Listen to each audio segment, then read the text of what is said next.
Radio, the show that focuses on all things positive coming from the Scottish African diaspora and the African continent and everywhere you find African people.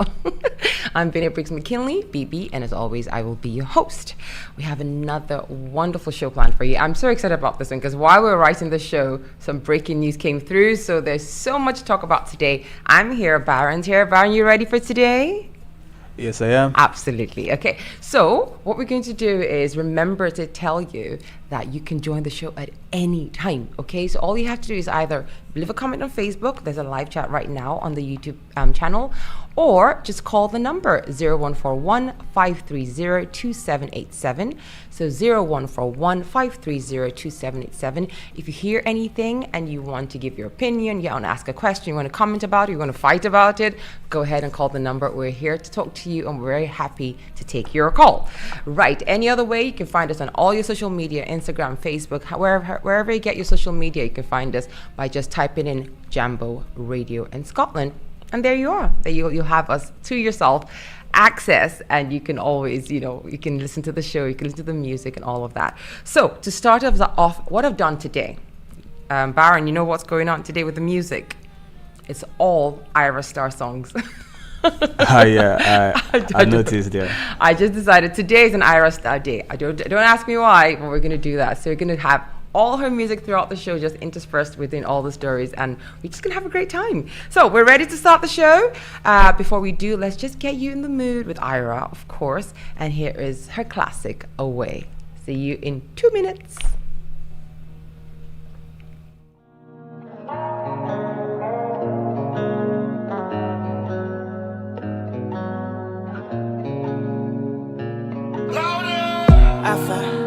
Make you know they bother with me. Your father, what you wanna acquire with me? Stutter like him.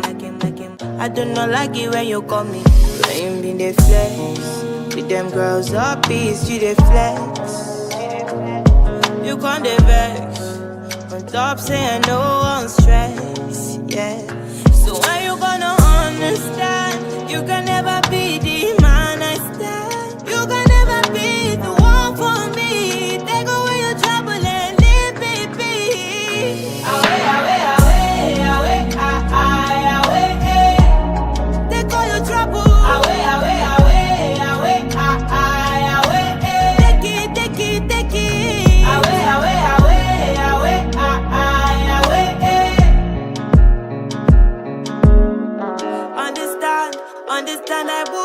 Understand I won't be the girl that used to cry about a man that never came through. He did lie all the time. Let's talk about a fool, yeah. You're talking while you're dripping, yeah. You keep talking, so when you gonna understand? You can never be the man I stand. You can never be the one for me. Take away your trouble and leave me be.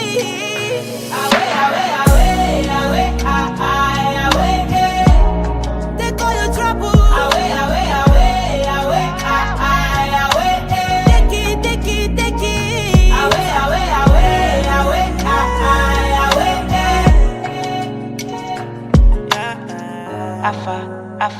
Afa, tell me why you wanna call me when you know that you're not my type.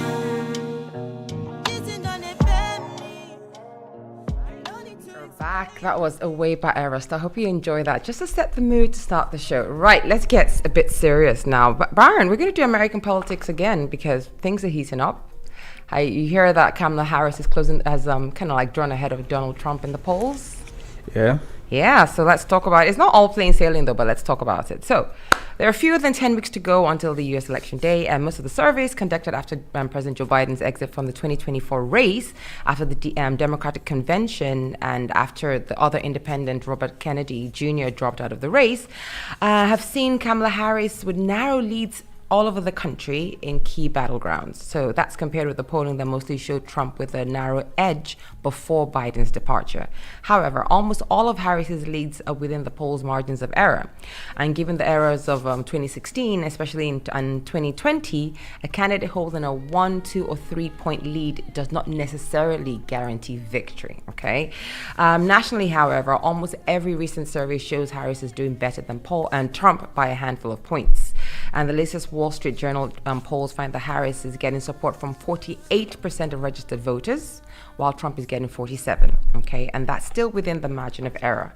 The previous poll before Biden exited showed 49 to 47, with Trump being ahead by 2 points. Okay, and a USA Today Suffolk poll showed that Harris is ahead of Trump by 5 points among likely voters within the margin of error. Okay. However, the most significant polling change since Biden's exit was that in the battleground states of Arizona, Georgia, Nevada, and North Carolina, those are the really difficult states for Democrats to win. They seemed out of reach before Biden dropped out, but now they're more in reach with Harris at the top of the ticket. So before June 27, before the debate, Biden was trailing Trump by thin margins in the swing states, but now Harris is not just doing better everywhere, but she's actually doing better in those battleground states as well. But the timing is important because it's about 6 weeks after Biden bowed out of the contest and the DNC. So what happens is that after he exited, and after the convention, usually there's a bump, because there's excitement and all of that, and the momentum is there. However, now the things of, the DNC is over and all of that, will they still be the same? We should come down to earth, or we should continue that, the polling. All that's left is for us to wait and see. 10 weeks to go in November, there'll be the elections, and we'll see what happens between now and then. Only 10 weeks to go. Yep. So, what do you think, Baron? She gonna pull this in? What do you think? It's anyone's say, isn't it?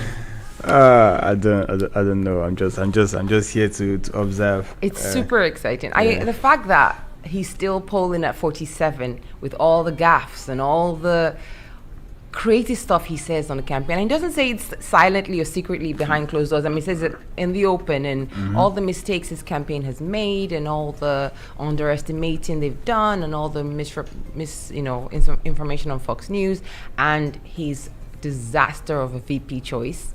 Even with all of that, he's still polling 47. So I think if they want Harris to win on the other side, every eligible voter is going to have to get out of the house and vote. For it to happen. But we're just across the ocean watching. Yep. Whatever happens there affects the whole world, and I hope they choose decency this time around, because it's gone too far now. But I don't know. Do you have any favorites? You're not a Trumper, are you? Neither. Jesus. I've not. So for me, it feels like picking between two jokers. So I'm just. No, you can't even say that. You can't say that, Baron. Trump. Come on, Harris is somebody who, there's decency on that side. The Tim Walz is a very decent man. The man she chose for a VP. These are people who have education and actually have. You can't even compare. It's crazy that we're comparing. It's insane that we're comparing. But anyway, it's their country. If you get the leaders you deserve, right? Yeah. So if you choose who you choose, then you deserve. So you get the leaders you deserve, and it's democracy. So, all right, let's move on back to the African continent. So African politics, Russian and Senegalese foreign minister, the Russian foreign minister and the Senegalese foreign minister met in Russia last week, and discuss development and security in a bilateral meeting. So Senegalese foreign minister Yassine she met with her Russian counterpart Sergei Lavrov, who we all know from the Trump days, last Thursday. And during the bilateral meeting in Moscow, education, investment, and energy were high in the agenda. The dire security situation in the Sahel was also discussed. And during a joint press conference, Lavrov reiterated Russia's readiness to provide military support to Senegal. Russian Foreign Minister Sergei Lavrov pointed to good traditions of friendship and relations between Russia and Senegal, and expressed confidence that the accumulated diplomatic experience of his colleague Yassine Fall would further improve ties between the two countries following her appointment as Senegalese foreign minister. According to the Russian top diplomat, our bilateral relations are built in strong traditions, grounded in mutual good feelings, friendship between our peoples, and respect for each other's interests. I'm confident that your extensive experience in international affairs, including your work with the UN structures, will help maintain continuity in our relations and enhance coordination within multilateral frameworks, he said.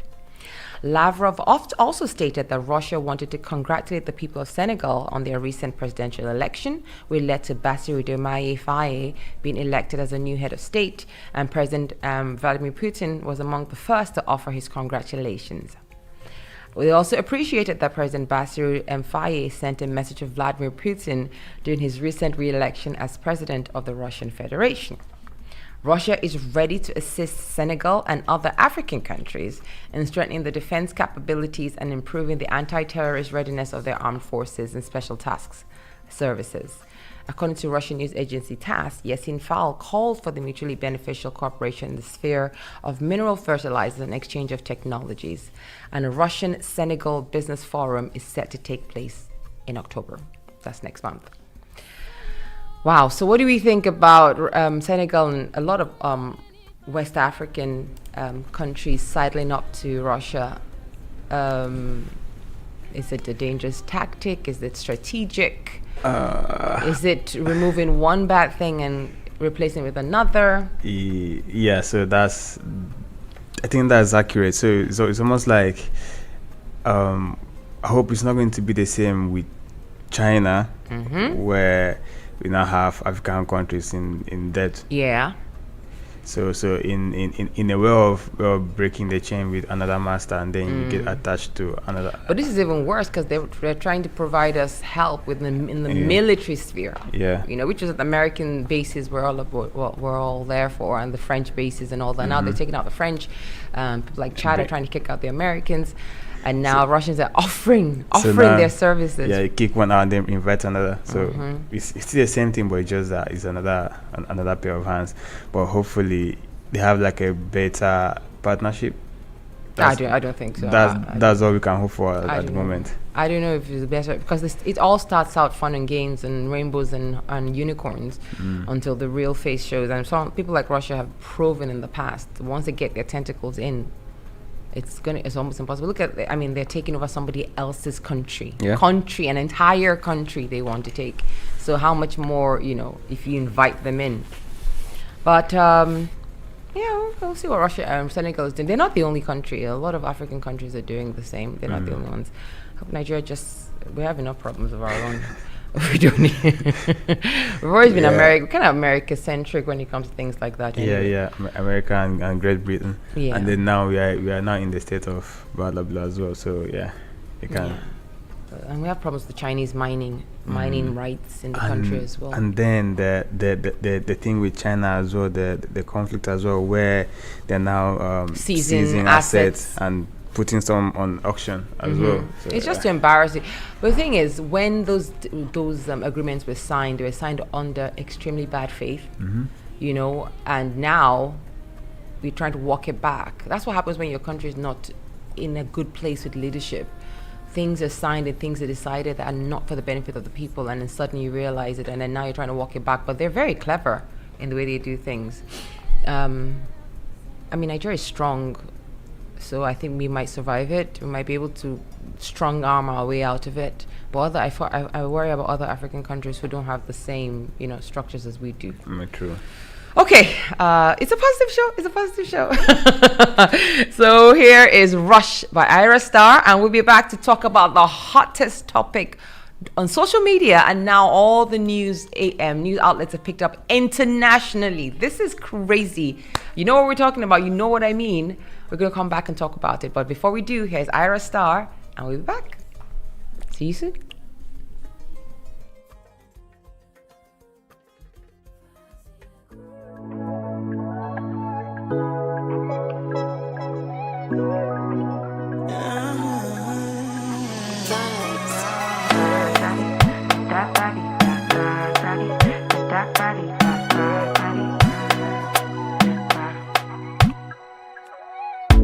Sabi girl no they too like talk. Animals they in human form. you must hustle if you want job. You no finish, they won't fight us. If them they run, them no fit catch up. I know they form say I too righteous. No con they form say you too like us. Me no get the time for the hate and the bad energy. Got my mind on my money. Make you dance like broccoli. Steady green like broccoli. Steady on my grind, oh yeah, what they want telling me. Could deny my fantasy. They want to check if my tap in no wrong. But it they rush well, it be much. Now gotta make my tap in the rush. The kind money we touch, yeah. It they rush well, it be much. No be hype, everybody they crush. There's no darling with us.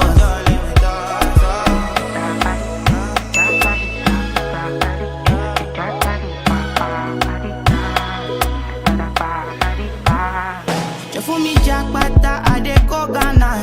You never thought you dey from papas. Which kind money we never see before? Cause hello me, got me feeling I'm the one. Ajay. Can never take my cake away. Ajay, you can't count my grace. I just did my lane. Me no get the time for the hate and the bad energy. Got my mind on my money. Make you dance like broccoli. Steady green like broccoli. Steady on my grind, oh yeah, what they want telling me. Could deny my fantasy. They want to check if my tap in no wrong. But it they rush well, it be much. Now gotta make my tap in the rush. The kind money we touch, yeah. It they rush well, it be much. No be hype, everybody they crush. There's no darling with us. Cause it they rush well, it be much. Now gotta make my tap in the rush. The kind money we touch. Hello, we are back. Okay, we've done the politics. That's out of the way. Let's talk about what we all want to talk about, and that is, what do you think it is, Baron? Miss Universe Nigeria. Yes. So Chidima Additional wins Miss Universe Nigeria. Guys, please call it in. We need to talk about this. I need to hear from you guys out there what you think about this. The number to call is 0141-530-2787. If you're calling internationally, it's +44 141-530-2787. Or just leave a comment on the Facebook page or the live and we'll talk about it. So let's read the story and then we'll come back and talk about it. So, after being hounded over her nationality and forced to drop out of the Miss Africa's South Africa contest, Chidima Adesina has been crowned beauty queen of a totally different country. What country is that? Miss Adesina cried tears of joy as she was named Miss Universe Nigeria on Saturday. She said, "This crown is not just for beauty, it's a call for unity." The 23-year-old law student stayed after weeks at the center of an intense media storm, stated that she was invited to participate in the Miss Universe Nigeria. We've been following the story. We know when she was invited, after her position as a finalist in the Miss South Africa contest sparked a wave of criticism, more like a controversial xenophobic wave of criticism. Some people in South Africa had questioned her eligibility to compete in the beauty pageant because despite being a South African citizen, Miss Adesina's father is Nigerian and her mother has Mozambican roots. In interviews, Miss Adesina said she was born in Soweto, the South African township next to Johannesburg, and grew up in Cape Town. The row over her nationality sparked an investigation, which we know, with the organizers of Miss South Africa, and they asked the nation's Home Affairs Department to look into her eligibility. A day after the announcement, she dropped out of the contest, saying she took the decision for her and her family's safety and well-being. Okay, but by now her ordeal had made headlines around the world, correct? And after hearing of Miss Adesina's story, the organizers of Miss Universe Nigeria invited her to participate in their contest. They said she'll be able to represent her father's native land on the international stage. And after winning the contest on Saturday, Miss Adesina will represent Nigeria at November's Miss Universe competition in Mexico. Her success has been celebrated on social media. One South African woman wrote, "Your story is inspirational. You're stronger than you think. We love you, our African sister." Another supporter said, "Trust me, guys, Nigerians are very proud of her. She's our very own sister, a very smart, intelligent girl. Our Nigerian blood runs through her veins." However, others allege the contest was quote-unquote rigged in Miss Adesina's favor, an accusation that the Miss Nigeria organizers have not responded to. One person said she's undeserving. Another said she's never lived in Nigeria and was merely invited to compete after the final delegates had already been chosen. She arrived in Nigeria for the first time in 20 years last week, only to be given our crown. This reeks of bias. Another wrote, "In all honesty, you won out of pity, feeling very sorry for other contestants who were there long before you came." Well, at the Miss Universe contest in November in Mexico, the Law Students' rivals will include Maya LaRue, who won this year's Miss South Africa competition after Miss Adesina dropped out. Okay, so, Baron, what are you thinking? Please keep that beautiful picture on. I just love that picture. I just love it. She's beautiful. It's interesting. It's interesting.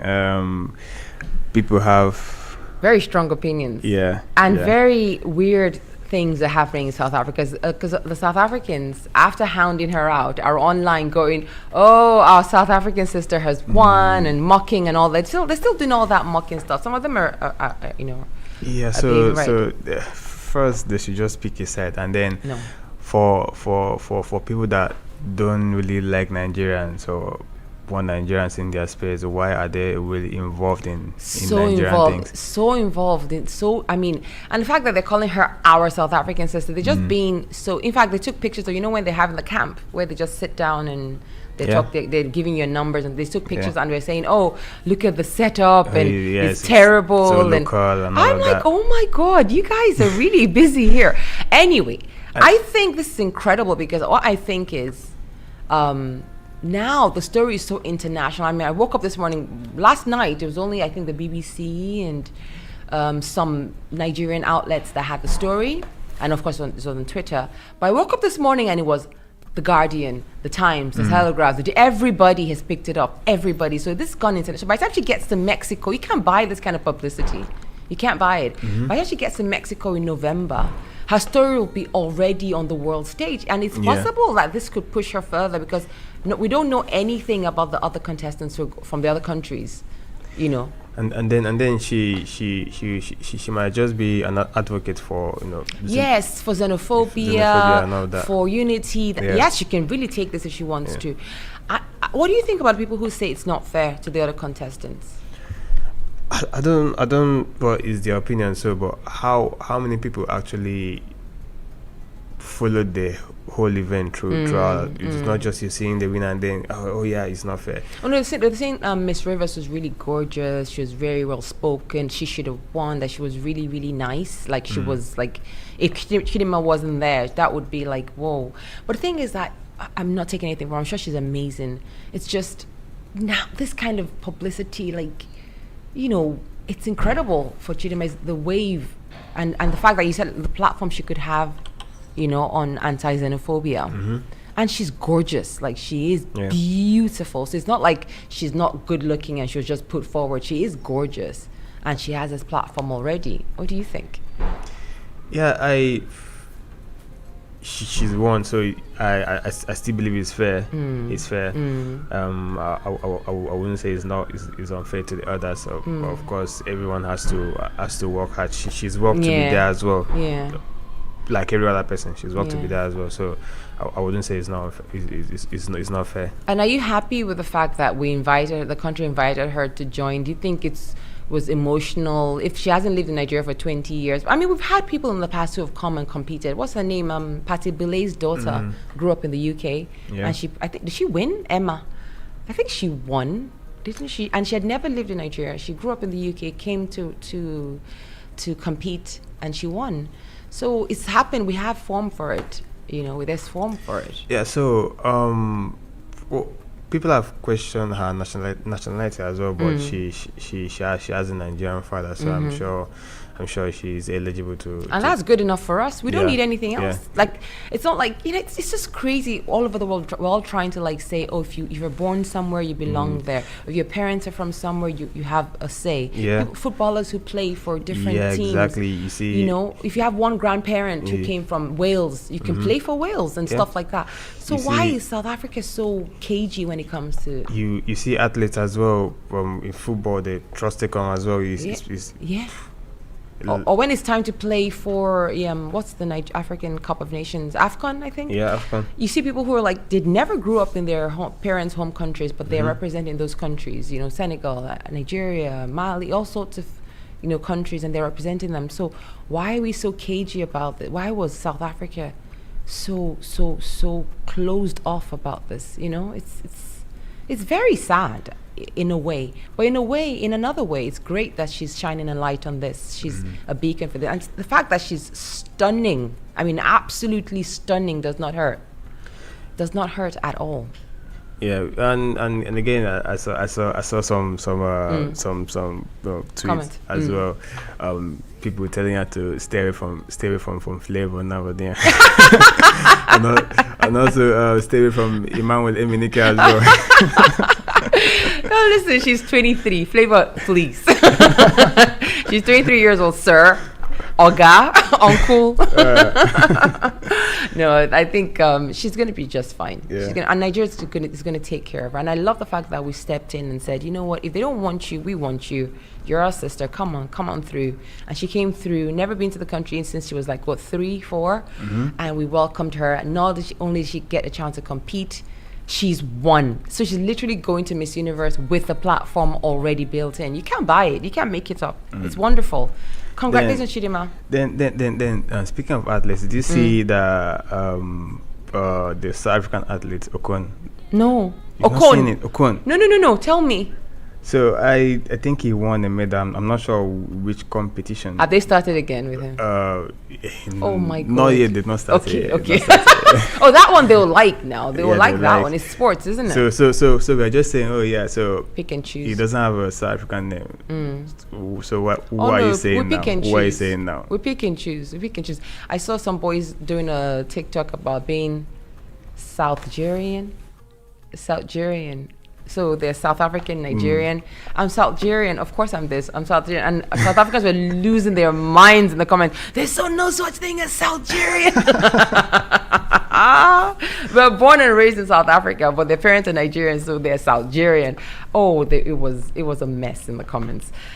Anyway, Chidima, congratulations. We hope to have you on the show. We're working really hard to get you on. I'm sure every news outlet, every radio show, every TV host is trying to get you on their show. We're one of those as well. We're trying to get you on this show. You can tell us your part of the story, and we can, wish you well in your future. All right, moving on. Botswana, very nice story here. Varun, did you hear about the diamond? Yes, I did. We actually did a story on another diamond from Botswana, which at that time, I think was the 3rd largest diamond ever found. That was just a year ago. And now here they are, they found the 2nd largest ever diamond in the world. Let's hear about it. So the 2nd largest diamond ever found, a rough 2,500 carat stone, has been unearthed in Botswana at a mine owned by Canadian firm Lucara Diamond. It's the biggest find since the 3,106 carat Cullinan, the very famous Cullinan diamond, which we've talked about on this show, was found in South Africa in 1905 and cut into 9 separate stones, many of which are in the British Crown Jewels. This particular diamond was found at Karowe mine, about 500 kilometers from Botswana's capital of Gaborone. Botswana's government said it was the largest diamond ever discovered in the southern African state. The previous discovery in Botswana was a 1,700 carat stone found in the mine in 2019. Botswana is one of the world's biggest producers of diamonds, accounting for about 20% of global production. In a statement, Lucara said the stone was one of the largest rough diamonds ever unearthed. We're ecstatic about the recovery of this extraordinary 2,500 carat diamond, said William Lamb, the head of Lucara. The diamond was detected with the use of Lucara's mega diamond recovery X-ray technology. It's been used since 2017 to identify and preserve high-value diamonds so they don't break during the ore crushing process. Clever. The firm did not give details on the stone's quality or its value. However, the UK-based Financial Times newspaper reported that people close to Lucara estimated it might be worth upwards of $40 million. The 17-carat stone found in 2019 was bought by French fashion brand Louis Vuitton at that time for an undisclosed sum. And then the 1,200-carat diamond unearthed at the same mine in 2016 was bought for $53 million by London jeweler Lawrence Graff. Okay, so Lucara has 100% ownership of the mine in Karowe. However, Botswana's government has just proposed a law that will ask companies once granted a license to mine to sell a 24% stake to local firms if the government does not exercise its option of becoming a shareholder. Many moving parts here. Congratulations to Botswana on the diamond. Great for the stories. However, financially and sustainability-wise, what are we doing? We're giving foreign companies the mining licenses, which they pay a lot of money for. I'm aware of that, to speculate and see. But then once they if they own the mine outright, once they get these diamonds mined, that's it. It's going foreign hands, foreign money, foreign banks, foreign interests once again.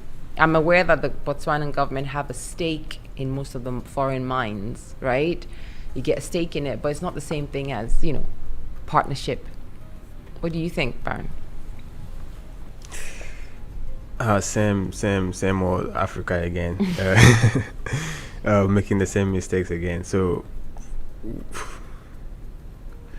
why not just set up, employ people as well, or maybe send people out to go for training purposes to learn how these things are done? No, I think they do. I think a lot of the workers on ground are local people. A lot of people who are using the machines and all that, they're local people.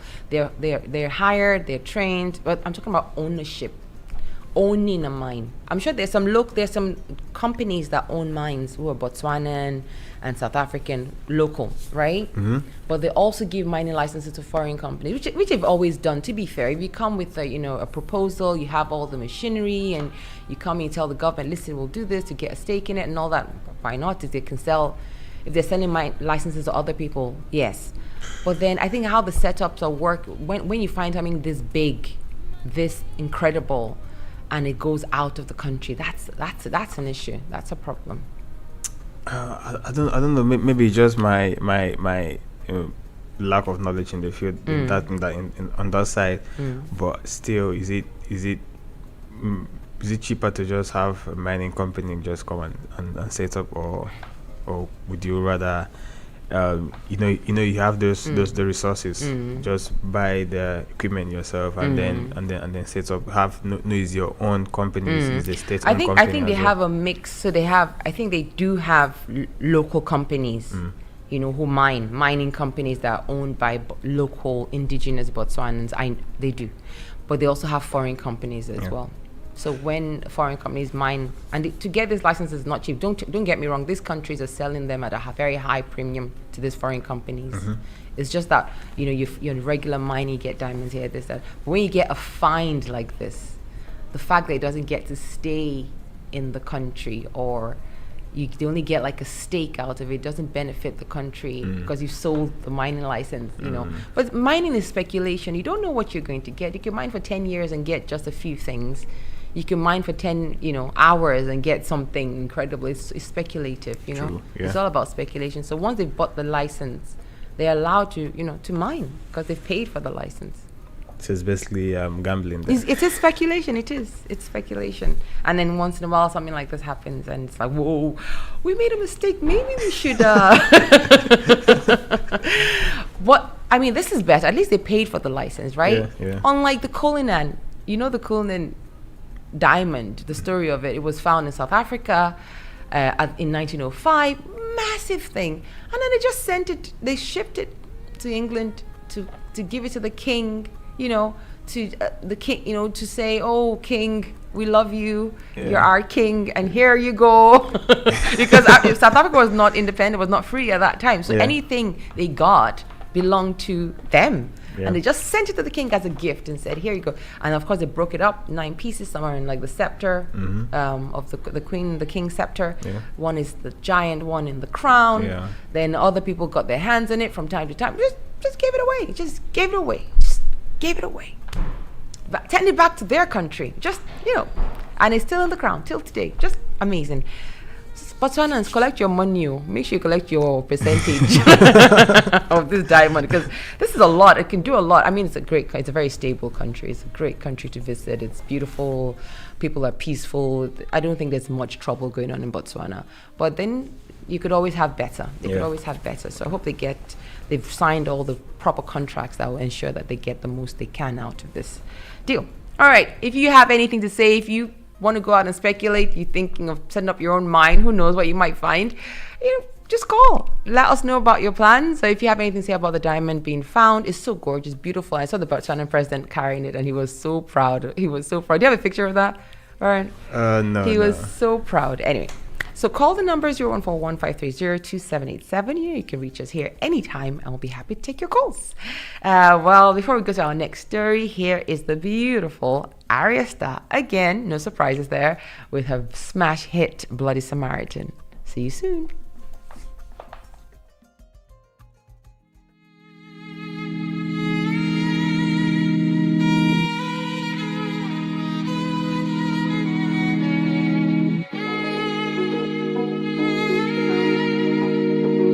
London. I'm feeling vibes on vibes. I'm a ticking dynamite. I blow your candle lights.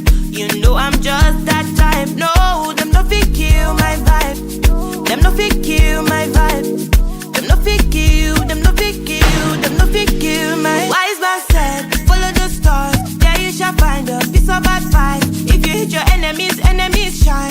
If you're not a friend of me, enter the light. But you can never kill my vibe. Got here with no sacrifices. Everything was taken, still had to make it.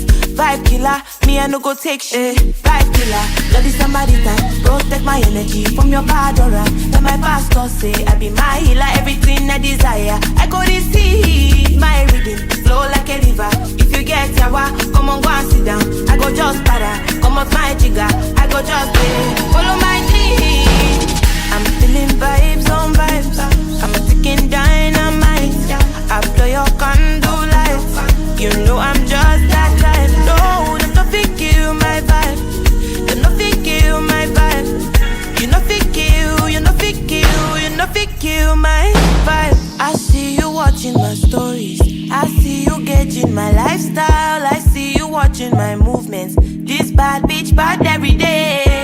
I know they look at your face. Bad man bad every day. Get on your knees and pray till you regain your faith.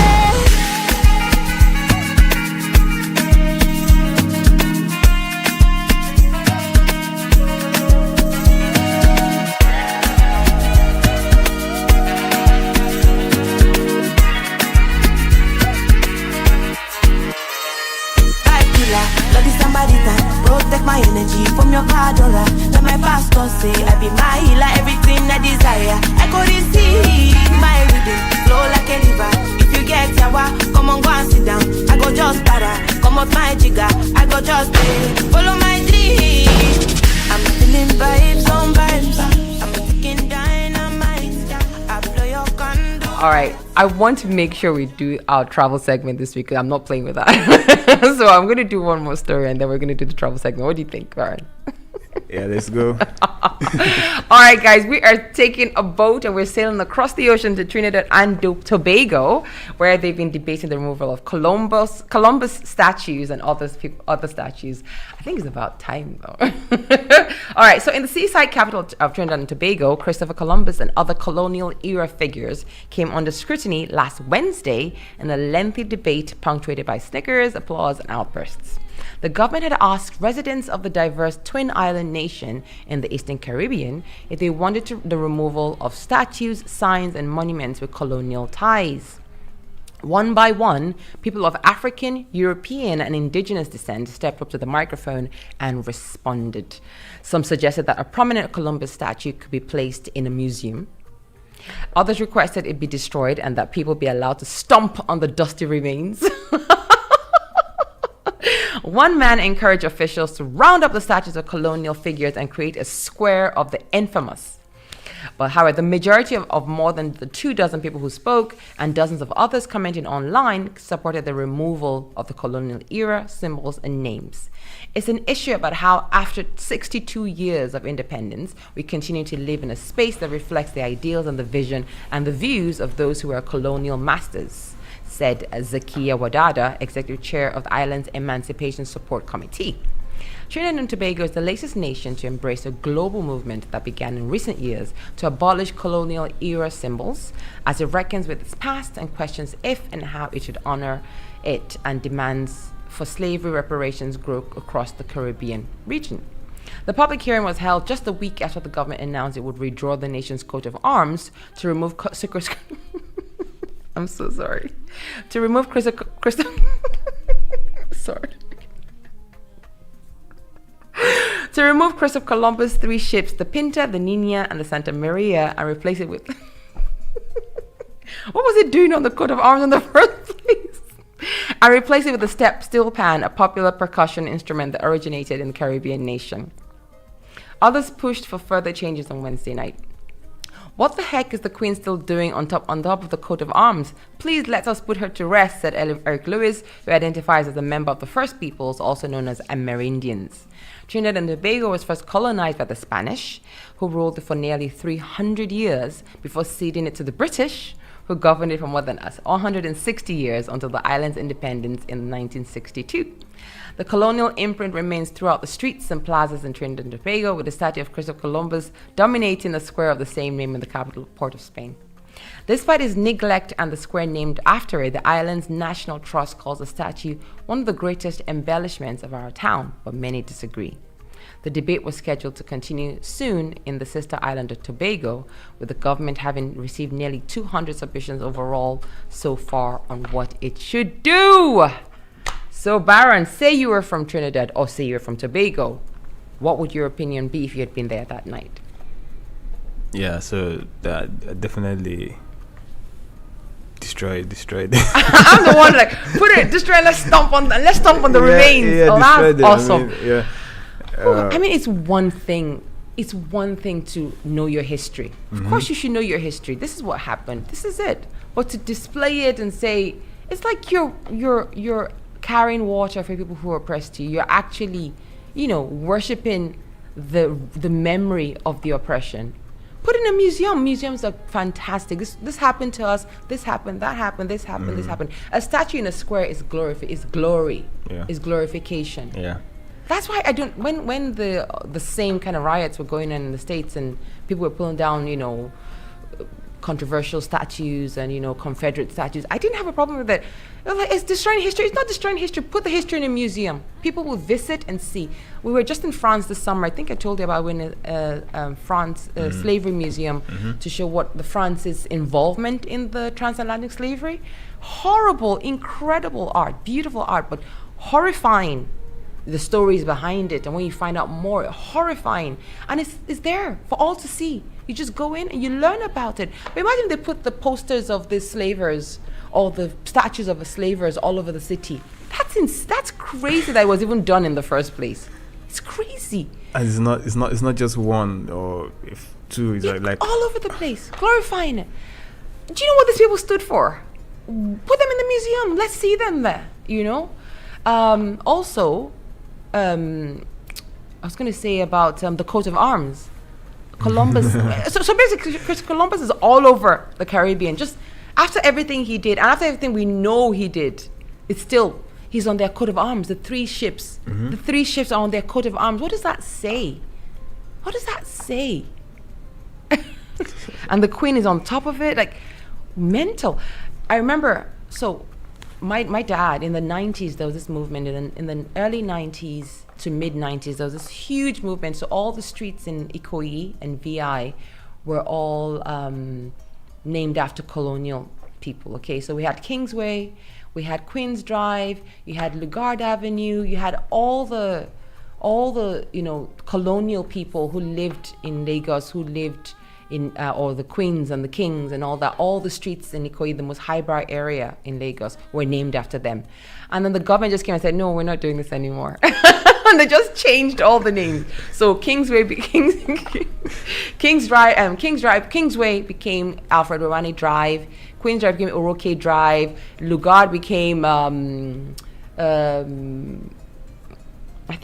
anyway, all Nigerian heroes, okay? Nigerian heroes, Nigerian legends, and all of that. And my dad was of two minds. My dad was not happy about it. He was like, no, it's erasing history.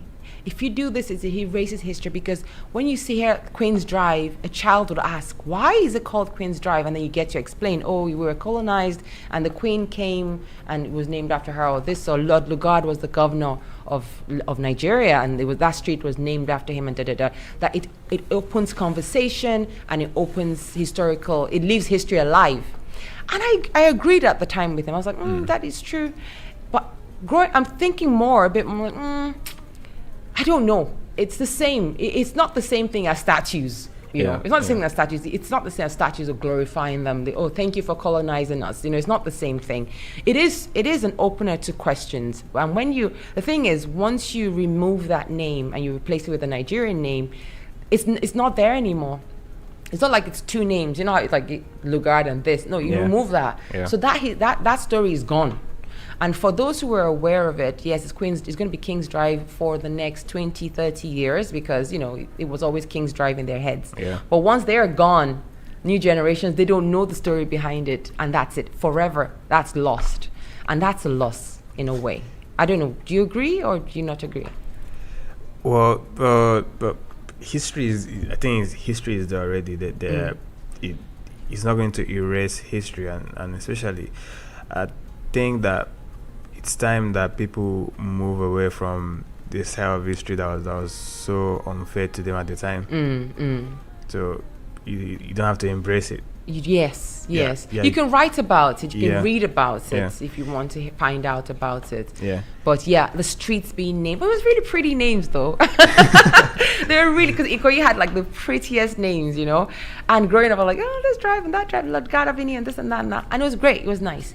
But then, I think, I agree with the Nigerian government at the time. They're like, no, we're just going to put our heroes, our people, our Lagosians, our people, as who have done things, and and personally, I still think like a street name like Ozumba Mbadiwe is still nice. So, well, that's VI. VI always had like Ozumba Mbadiwe, Kofa Bayomi, all the like people who contributed to Nigeria. We had that, Okotiebo and all that. So that but Ikoyi was like where actually the British lived when they had all the old colonial style apartments and houses all in Ikoyi. So that's so all the streets, all the houses in Ikoyi were all like colonial style. Beautiful, don't get me wrong, beautiful, real wooden floors and everything, really nice. And the apartments were also colonial style as well. So they lived there. That was like the British quarters, the white area. You couldn't you had no locals who lived there at the time. So when they left, all it was given to government officials, high-ranking, civil servants, and all that, people who can afford it. And then the other land was taken by private people who had private equity who could afford it. And that's how Ikoyi came up. Ikoyi was shared after colonialism was finished, after freedom, independence. But the names remained. The names of the streets remained. And then in the 90s, someone just had a brainstorm like, no, change it, all of it. My dad was not happy. I remember he was like, that's history being lost. I was like, I don't know. I don't care enough, either way. We've done it again, Baron. We've talked so much about a subject we're passionate about that we've missed. Mauritius, we shall do you. I don't know if we're going to do it today, but let's see. Anyway, it's time now to have a song, and we'll come back in part 2 and we'll see what we can do. What do you think? Yeah, let's go. Yeah, let's go. Okay, here is Fashion Killer by Ira Star.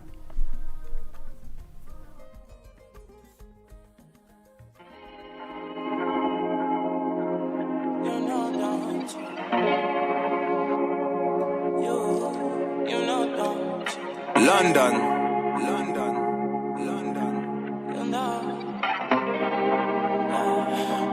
I didn't fit it, but I rock it like a baby in a court.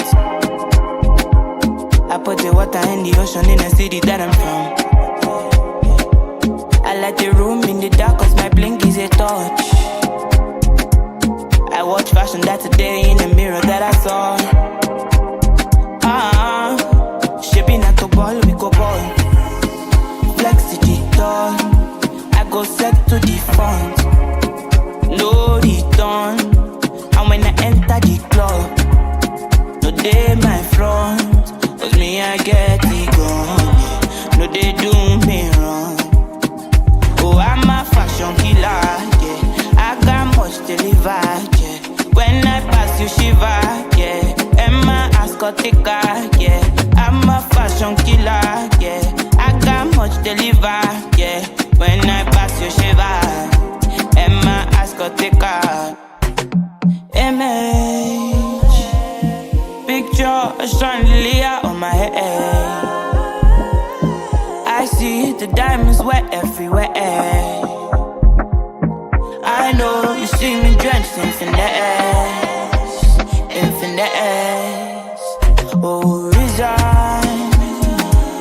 Think of it, a brown shirt and blue ribbon. Diamonds are waking every time I need it. Babushka on everything, my allegiance, my allegiance. Oh, I'm a fashion killer, yeah. I got much to live out, yeah. When I pass you shiver, yeah. And my ass got thicker, yeah.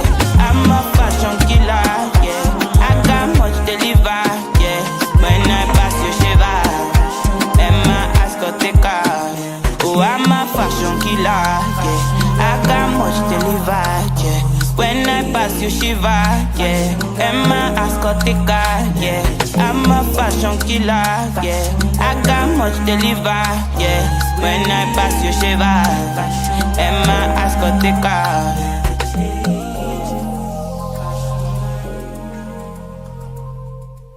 Hi, we're back. Part 2 of Baby's African News Magazine show on Jambo Radio, the show that focuses on all things positive coming from the Scottish African diaspora and the African continent at large. Okay, so we've had a great part 1. What we're going to do is we're going to ask a couple of questions before we start our African Spotlight, because I have a question for you, Baron. Okay. I have a very slightly controversial opinion about something. I think, what do you think about people who do you know what? Let's put a pin in this, because I think it's a bit too controversial for 11 o'clock in the morning, 12 o'clock in the morning. So what I'm going to get a panel together. We're going to talk about this at another time. Let's not. Before we do that, let's go into our African travel segment, because we have left it long enough. Guys, I have an amazing travel segment for you. I know it's almost the end of summer. If you're planning to go, you might not be planning to go anymore, but it's warm all year round here. And it's also, it could be for next year if you want to go. So we're traveling to none other than Mauritius. And it's courtesy of our friends at Travel Hive, and they've put together a wonderful package of 15 things to do in Mauritius. Mauritius is a place where, we'll talk about when we come back from the video, but it is, of all our African places to go, I think is close to the top of the list, okay? So here it is. Enjoy yourself. 15 things to do in Mauritius. Mauritius. This tiny island nation is a treasure trove of adventure, culture, and natural beauty. Let's dive right into the top 15 things you must do when visiting Mauritius. Number 15, explore Port Louis. Begin your Mauritian adventure in the vibrant capital, Port Louis. As you wander its bustling streets, you'll experience a rich tapestry of cultures, reflected in the unique fusion of French colonial and Indian architectural styles. Spend time at the bustling cotton waterfront and dive into the sensory overload of the Central Market, where you can shop for local products and indulge in a plethora of tantalizing street food options. Number 14, hike Le Morne Brabant. Following Port Louis, your journey continues at the UNESCO World Heritage Site, Le Morne Brabant. Ascending this imposing mountain is not for the faint-hearted, but the reward lies in the breathtaking panoramic views from the summit. The hike is a unique blend of physical challenge and visual delight, offering a 360-degree spectacle of Mauritius' stunning landscapes that make every step worth it. Number 13, visit Chamarral-colored earths. Prepare to be captivated by the ethereal beauty of the Chamarral-colored earths. This otherworldly landscape, made up of undulating sand dunes in extraordinary hues of red, brown, blue, and purple, is a marvel of nature. These unusual, colorful patterns form a spectacular sight, one that promises to leave you in awe of the breathtaking diversity and magic of Mauritius' natural wonders. Number 12, experience Black River Gorges National Park. For those with an affinity for nature, the Black River Gorges National Park is a must-visit destination. This ecological haven captivates visitors with its stunning scenery, teeming with rich biodiversity. Immerse yourself in the wilderness as you traverse lush trails ideal for hiking, or engage in birdwatching, spotting some of the rarest species in Mauritius. This park truly is a testament to the island's verdant and vibrant natural beauty. Number 11, visit Pamplemousse's Botanical Gardens. Indulge in a serene escape at the Pamplemousse's Botanical Gardens. Renowned for its diverse array of tropical plants including the remarkable giant water lilies and towering talipot palms, the garden is a sanctuary of calm and beauty. As you amble through its verdant pathways, surrounded by the serene symphony of nature, you'll appreciate why this botanical paradise is considered one of Mauritius' most peaceful retreats. Number 10, discover Isle Aux Surfs. Devote a day to explore the stunning splendor of Isle Aux Surfs. This island paradise invites you to engage in a myriad of water sports, recline on its pristine white sandy beaches, or enjoy a game of golf at its world-class course. Whether you seek thrilling aquatic adventures or simply yearn for tranquil beachside relaxation, Isle Aux Surfs provides an unforgettable island experience that epitomizes the best of Mauritian leisure. Number 9, explore Grand Bassin. Discover Mauritius' spiritual richness at Grand Bassin, a revered lake and a significant pilgrimage site for the Hindu community. This sacred place imbues a sense of tranquility and spiritual connection, providing insight into the religious diversity and harmony that Mauritius cherishes. A visit to Grand Bassin is more than just sightseeing. It's an immersion into the island's spiritual tapestry and its profound cultural heritage. Number 8, dive in Blue Bay Marine Park. Dive into the crystal-clear waters of Blue Bay Marine Park for an underwater adventure. Whether you choose to snorkel or view the aquatic spectacle through a glass-bottom boat, you'll be enchanted by the vibrant coral gardens and the myriad of marine life. This marine park, a kaleidoscope of color and biodiversity, offers you a peek into the undersea wonders that make Mauritius a renowned destination for aquatic exploration. Number 7, visit Casilla World of Adventures.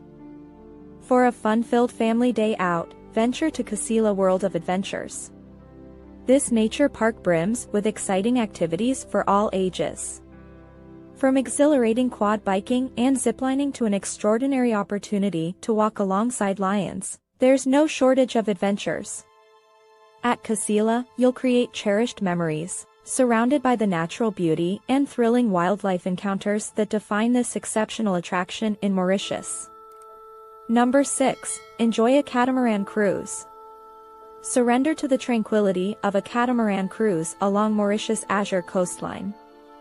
As you bask in the sun, revel in the serene ocean views stretching out to the horizon. Keep your eyes peeled for delightful surprises like dolphins playfully leaping out of the water or, if you're lucky, a majestic whale making a grand appearance. This leisurely cruise offers an intimate perspective on the island's beautiful marine life and vast seascape. Number 5, visit the SSR Botanical Garden. Engage with nature at the SSR Botanical Garden, an expanse of lush greenery hosting an impressive collection of over 500 plant species. Among the garden's botanical treasures are the iconic baobab trees and unique Pommier butel. A walk in this tranquil haven offers a serene escape from the hustle and bustle, allowing you to appreciate the sheer diversity of Mauritius flora and the peaceful charm of its green spaces. Number 4. Experience Mauritian street food. Treat your taste buds to the diverse flavors of Mauritian street food. From the popular dal puri, a type of flatbread filled with yellow split peas, to the spicy gâteau piment, local cuisine represents a harmonious blend of influences from various cultures. As you sample these street-side delicacies, you'll get a real sense of Mauritius' culinary heritage and its ability to create delicious symphonies of taste and texture. Number 3. Tour the Rummeries. Embark on a journey through Mauritius' rich rum history by touring local distilleries such as Rummery de Chamerel and Street Aubin House. These tours offer a fascinating insight into the rum-making process, from cane harvesting to distillation. What's more, you'll get to taste a variety of rums, each with their unique flavors and aromatic profiles. This immersive experience is a must-do for lovers of fine spirits and cultural exploration. Number 2. Swim with dolphins. For a truly unforgettable encounter, plunge into the waters for a swim with dolphins in their natural habitat. This intimate interaction brings you face to face with these magnificent creatures in the wild, providing a profound connection with nature. Remember, it's crucial to choose an ethical operator who respects and protects the dolphin's well-being, ensuring that this once-in-a-lifetime experience is a joy for both you and these beautiful marine mammals. Number 1. Relax on the beaches. And the number 1 thing to do in Mauritius? Unwind on its incredible beaches. Whether you choose the lively shores of Flick and Flack with its buzzing atmosphere or the tranquil beauty of Belle Mer with its peaceful setting, you'll find your own slice of paradise on these pristine sands.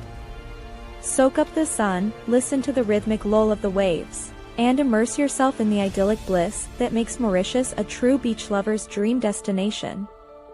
That's our top 15 list of things to do in Mauritius. Remember, there's more to this island nation than what we've covered here. Every corner of Mauritius holds a unique experience waiting to be discovered. I feel like going already just the thing is, I've never been, but everybody who has been to Mauritius that I know is just obsessed. My friend's mom, she goes there 2 months of the year. Like, she goes and doesn't come back for 2 months. She's retired, so she can do that. But the first time she went for 2 weeks. She was invited, and after that it was game over. She was like, I found my place. And then that Christmas that year, the entire family went. 19 of them went, and they spent Christmas in Mauritius. A friend of mine just got back, Lolade, you know who you are, for her 25th anniversary with her husband, and it just obsessed. The photos are incredible. The idea of it is incredible. It's very, very clean. It's very, very, it's just a slice of heaven from what I understand. However, not everything is, the history is still the same. You know, the colonization's behind it. Indentured servants came from India, so generations later, they formed their own populations. I think most of Mauritians will consider themselves as having some kind of Indian blood of some sort. And they're the descendants of the indentured servants who came to help. The French colonized it. Before that, I think the Dutch were there before the French, and then the French took over. That's why a lot of the industry are owned by descendants of the French, and so on and so forth. But it's a beautiful, beautiful place. It's Africa. It's Africa. It's French. It's Indian. It's everything, and it's African as well. So it's a very interesting place. Yeah, it's surely is on my list for where to go on holiday. At least to go chill on the beaches as well. And it's expensive for those. I think if you're visiting, it's fine. But if you're living there, I think it's a bit pricey. If you're actually living there, but people who are from there, they love it. I know there's some history there with the indigenous black. So they have, they have the Indians, they have the French, They have the what do you call Creole people. They're like mixed race. Then they're like the black people, and there's a history there, and they were marooned there, and it's a very sad history. I think we can do that separately and maybe an history topic itself, but they're the ones who have not the best life for them. I'll put it that way. And it's not the best history, their history. Everybody else has a very, oh my God, it's amazing kind of attachment to the island, and then they have a very kind of bitter version. They were displaced. Anyway, well, we can talk about that in history. This is about travel. It's about having a good time, enjoying yourself, and is there a better place to go than what you just saw? It's beautiful from top to bottom. It has cities, beaches, temples, rum distilleries. You can drink as much rum as you want. It is just paradise from what I understand on earth, and it's our very own African island as well. So go spend your money there, enjoy, forget about other parts of the world that might take our money and not respect us the same. Okay, moving on. We're gonna have a song, and we're gonna come back and we're gonna do our African spotlight. It's a very, very lovely spotlight, very, very one that's bound to put a smile on your face today. But before that, here is Stability by you know who, Ira Star. Enjoy.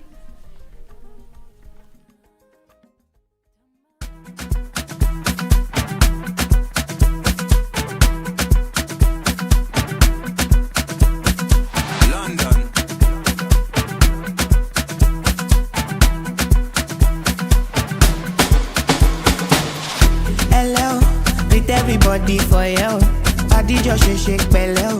Mo ti sọ fún wọn tẹ́lẹ̀ o. Belle o, deliver like I get belle o. Them say I dey go sell o. Them say I dey go sell o. Destiny to Fortuna, I go make you Joe Dada. Say you get the power, sweetie passy amala ketu, shinji kakawa, Jesu Christi loba wa. Got them falling yakata, you know I see sabi girl they do.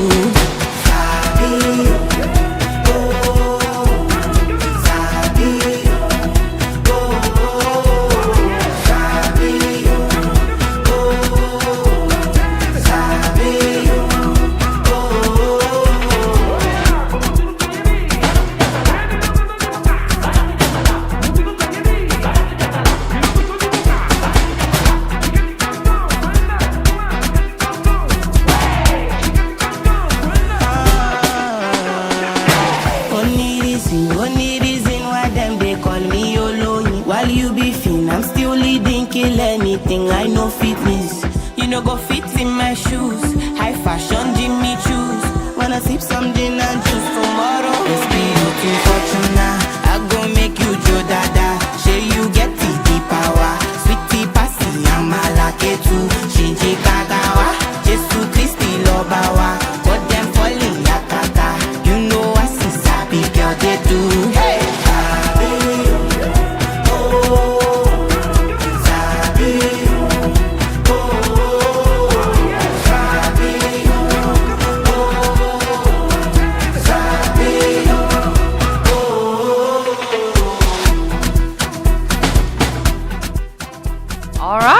That was Ira telling us that she's the cleverest girl ever.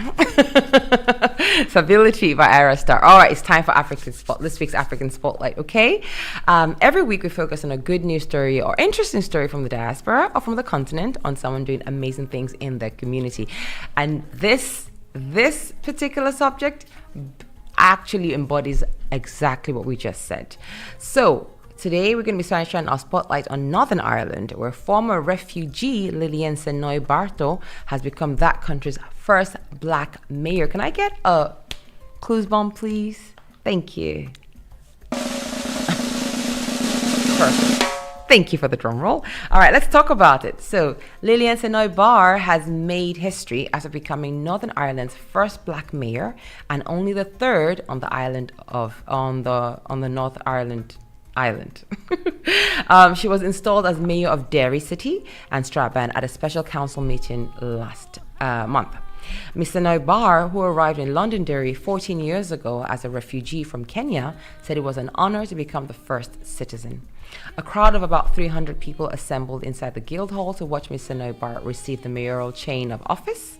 Among those in attendance were family and friends of Mr. Noibar, a delegation of Kenyan political representatives, and members from various ethnic minority groups from across the island. From across the island of Ireland, of course. It's been quite a journey from Mr. Noibar's native Narok in southern Kenya to Londonderry's Guildhall. Following her installation as mayor, she said she came to the city in search of a better life. If you told me I would become the first citizen of the second city, I would not have believed you, she told the chamber. She'd been a councillor for Fallside Ward since 2021, when she was co-opted by Social Democratic and Labour Party. A fallout over the mayoral selection process, which led to 2 party colleagues resigning and racist abuse, including death threats, followed the announcement of Mr. Noibar being chosen for the role. She said that the anti-immigrant sentiment that spread on social media was a reminder of the issues we face as a community, but it was not reflective of people in this district. I've witnessed the warmth and kindness of the dairy, and I know and have loved with all of my heart through the kindness of strangers and the outpouring of solidarity and support, she said. She also said she was committed to working hard for the entire community. She said she'll be the one who is accessible and who will lead with hope. It's our time to build a more inclusive, prosperous, and vibrant Derry City and Strabane District Council under the banner of unity and progressive change, she said. Thank you for your trust, your time, your support. Together, let's embrace our differences and build a future together. Mr. Noibar had already made history last year when she became the first black politician to be elected to any public office in Northern Ireland. She came to Derry in 2010 with her son and was granted refugee status. Prior to that, she worked in her native Kenya with women and girls, helping people from the Maasai tribe challenge the traditional tribal practices of early marriage and female genital mutilation. It was work, she said, that came with a lot of risk, and that, coupled with the threats she'd received, prompted her to leave Kenya. Her experience as a refugee led her to set up her own charity, the Northwest Migrants Forum, which supports migrants and asylum seekers. She was also involved in organizing the June 2020 Black Lives Matter protests in Guildhall Square. And for those from a minority ethnic background in Northern Ireland, her mayoral appointment is seen as a landmark moment in terms of representation and visibility in public office. Lillian becoming mayor is a beacon of hope for the future and long overdue, it's been said. We have one of the most underrepresented police services anywhere in the UK, and the visibility of a mayoral role allows people from ethnic backgrounds to see how they can thrive. If you see it, you can be it. This is a moment in history, okay? Yeah, if you see it, you can be it. I definitely believe representation matters. But I also think it's very interesting how people can come from all over the world and hold office here, okay, in the UK. It's pretty incredible that that's an option. And yet, people who are born in South Africa cannot represent South Africa at Miss South. Are we going to let it go? No. No, never. Never. They probably need like a government intervention before they let it go. Yes. You have to come and pay. No, but on a serious note though, if she wasn't even born in Ireland, it's one thing to say you're a minority, and you were born there and yet there's no representation and all. It's not, No, she wasn't even born. She just came as a refugee. You've made a citizen. You are a citizen now, right? But you're born in another country and yet you're holding public office. I mean, real public office. You're the mayor of an entire city, which is a very, very powerful position to be in. And you weren't even born there. The fact that that's an option should really make any one of us strive to do whatever it is we want to achieve, because there are options to do it. No other countries do not have that option. For sure, a lot of countries around the world will not give you that option. But the fact that we live in a country that gives you that option, it's incredible. What do you think, Baron? Yes, it is. I think we've seen different countries that embrace immigrants and then give them equal opportunities as well as their own citizens as well. Yeah. So it's just a good thing to it's just a good thing when I see when people are recognized for what they can bring to the country and are not just seen as as liabilities. Yes. I mean, it's kind of catch-22, isn't it? As an immigrant, if you don't do well, then you're looked down on. You're not contributing. You're liable. If you do well, then you look. Oh, who do you think you are? And you're taking jobs and you're taking this. It's like, if you're very successful, you're a target. If you're not successful, you're a target. So, but you just have to do what you can. Yeah. So you just never win. People are not going to like you if they're not going to like you. You can't make people like you, but you can be yourself. Okay, so questions for the week. Number 1, what do you think this appointment means for minority communities in Northern Ireland? I think we covered that, but just in case anybody has an opinion, what do you think it means? Does it mean people can see it? If you see it, you can be it. And now that will inspire other minority communities in Northern Ireland, and that will make it more inclusive and representative. And the second question, is the same thing possible all over the world? For example, in Nigeria, I've never seen a non-Nigerian hold office. In fact, tribally. Saudi Arabia, people can't even become citizens no matter how long you live in the country. If you don't have Saudi blood, you can't even become a citizen itself, talk less of holding office.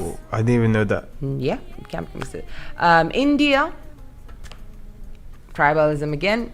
Can a non-Indian hold office? I mean, they gave the entire country away once upon a time to the British, who held all the offices.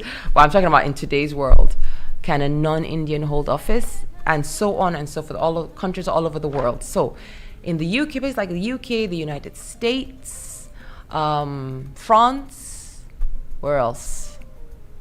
Countries like that. If you're I think even South Africa as well. If you're not born there, there's a pathway to hold an office if you go through the right course and you're vetted properly. There is a pathway to hold an office. But is the same possible all over the world, or do we have, roadblocks? All right, I would love to hear from you. Facebook, Jambo Radio, YouTube Live, Jambo Radio. Call the studio itself, 0141 530 2787. We'd love to hear from you. If you have any opinion about this, let us know.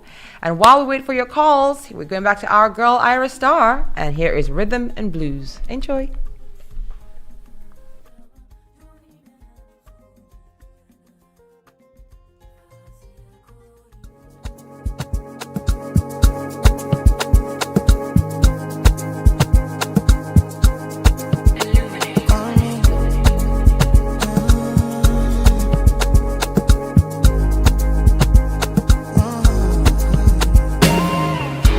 Butterfly from my belly, you giving me energy. I don't dey lose my composure, got me losing control, giving me more than I need. Everything where you carry for body, even if what I carry me pepe. No fit to revise you my oreke, my reading my blues, my activity your reading from Monday to Sunday. Say you be my goal, my Savannah, everything I go do for my pepe. My reading my blues, my activity your reading from Monday to Sunday. Say you be my goal, yeah, now everything I go do for my pepe. My chicken, my muse, everything my pepe. My reading my blues. So many things you did do, nobody do me like you do. My chicken, my muse, everything my baby. My reading my blues. So many things you did do, nobody. Nothing carry you play, I fit to lose. Carry my love, put it all on you. And I get the money for two. Over my retina when you come through.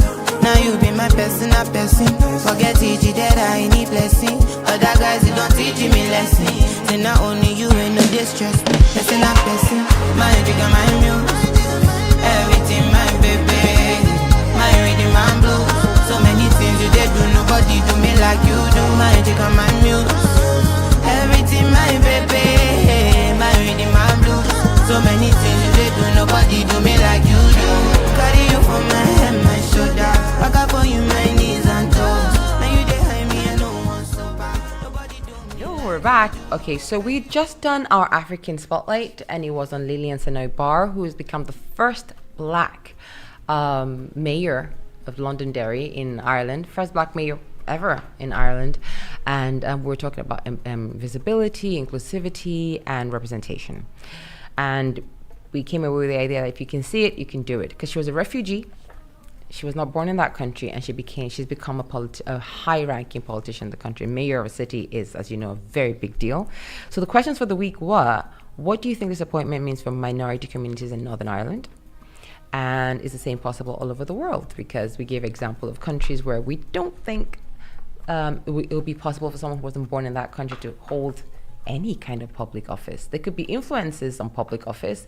They could be godfathers behind the scenes. They could be, lobbyists, but not actually holding public office. I haven't seen it in many, many countries, including Nigeria, Saudi Arabia, India, just couldn't see it. But there is a pathway to that in the UK. So do you think it's the same? Do you think it's a double standard? Or do you think it's a good idea that, such a thing is possible here and that will allow people strive to be better, to go for their dreams? If you have any opinions or comments about that, you know what to do. Facebook, YouTube Live, or just call the studio. I'm right here. You can talk to me live. It's 0141-530-2787. If you're calling from out of the UK, it's +44 141 530-2787. Love to hear from you. And now we will go, while we're waiting for your calls, we're going to talk about we're going to go to our Have You Heard segment. You ready, Byron? Let's go. All right, so every week we share an interesting development, story, or event from the diaspora. I love this stories because it just shows that things are going on out there that we might not have heard about, but they're going on out there, either in Africa or in the diaspora all over the world. And this week we're asking, have you heard that Uganda just unveiled one of the best apps for the visually impaired students? Did you know? No. All right, let's hear about it. So many visually impaired students in Africa still struggle to access Braille texts, leading to high school dropout rates due to slow progress in assistive technology. However, a team of developers from Uganda have created the Blind Assistant app, Blind Assistant, that's the title, which can read documents aloud to help address this issue. Susan Nakaje, one of the co-founders of the Blind Assistant app, shared that they initially teach users how to use smartphones, and some users were extremely enthusiastic about receiving and learning to operate a smartphone. The introduction of the Blind Assistant app was met with enthusiasm, as it allowed users to read independently, even during exams, without having to wait for text to be converted to Braille. The application, developed locally by Susan Water Harvesting Company, is one of several accessibility applications that utilize the capabilities of a smartphone's camera, portability, and connectivity. Due to a lack of resources, a number of these students have needed to depend on their peers for everyday help, such as reading and navigating to class.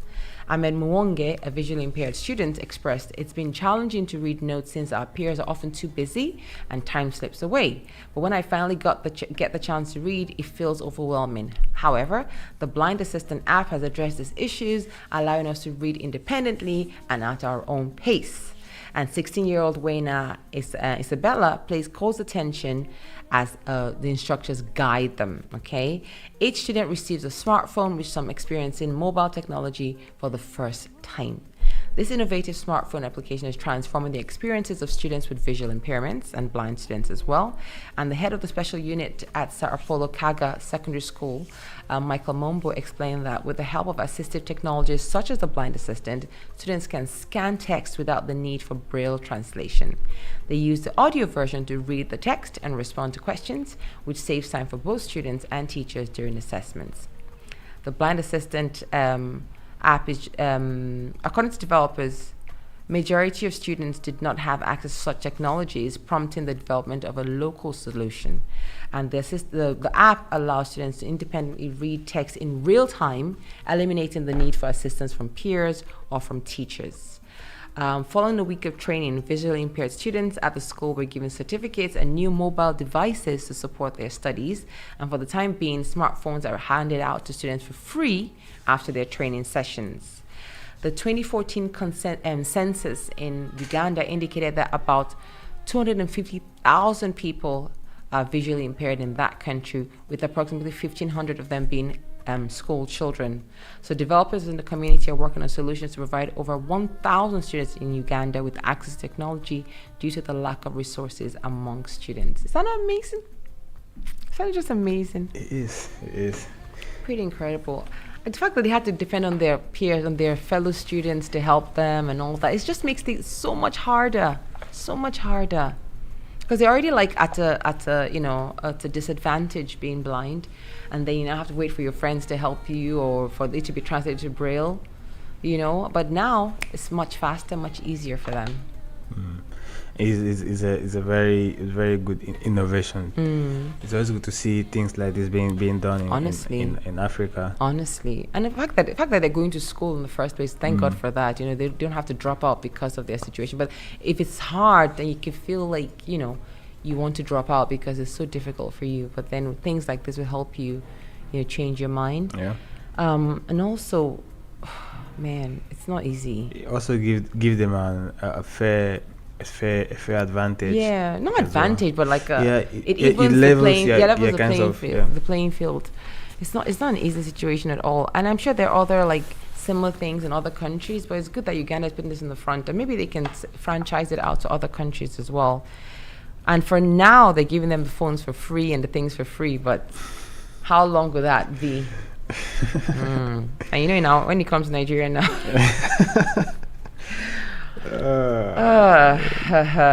Anyway, do you guys have any listeners? Do you have any experience with the visually impaired? Are you visually impaired yourself? What do you think about this development and this innovation in Uganda? And do you think it's something that can be rolled out all over Africa to help all our visually impaired kids and students, to have a fairer shot at being able to keep up with their studies? What do you think? I think it's a very great innovation, and I'm very happy it exists, and I'm happy to the developers as well. I hope they recoup their money in some way, because right now it seems like they're training for free, giving out the devices for free. I hope they have a way of recouping their investments, even though they're doing it for a very good cause. Right, if you have any comments, you know what to do. I'm not reading out that number anymore. Okay, I'll read it out. It's 0141-530-2787. If you want to call, call. We're here. Baron is here. I'm here. George is living next door. So you can call, and we'll be happy to hear from you. Right, here is the very, very popular song. Didn't know that until recently. Commas. Did you know that? Yeah. Yeah, Commas by Ira Star. Enjoy. I'm featuring you all today, aren't I? Here's Commas by Ira Star. Enjoy.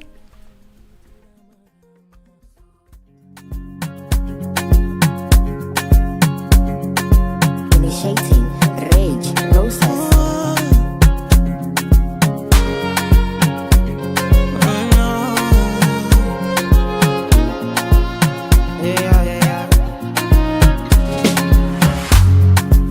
Now which kind life where I never see?